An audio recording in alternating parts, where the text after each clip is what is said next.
Mikä on Diakoniakeskuksen laatuhanke? No, laatuhankkeessa pyritään kuvaamaan sitä, mitä me tehdään Diakoniakeskuksessa. Ja me pyritään määrittämään myöskin se laatu, mitä on diakonian laatu suhteessa asiakkaaseen. Ja tietysti pitkällä tähtäimellä halutaan muuttaa ja nostaa sitä laadun tasoa. Ja siihen se laatuhanke kokonaisuudessaan pyrkii vastaamaan. Mitä laatuhanke tarkoittaa työntekijän kannalta? No, työntekijän kannalta se tarkoittaa sitä, että työntekijä kuvaa omat ydinprosessinsa, se mitä hän tekee missäkin suhteessa asiakkaaseen.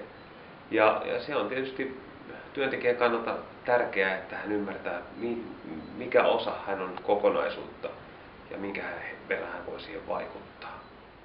Mitä laatuhankkeesta syntyy ja millä aikataululla? No, laatuhankkeesta syntyy laatukäsikirja, joka on Diakoniakeskuksen laatukäsikirja.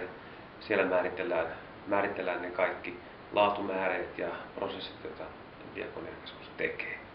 Ja tavoitteena on se, että tämän kevään aikana saataisiin ensimmäinen versio laatukäsikirjasta tehtyä ja sitten syksyllä auditoidaan sitä niin, että se on myös kehitelty ja parannettu painossa.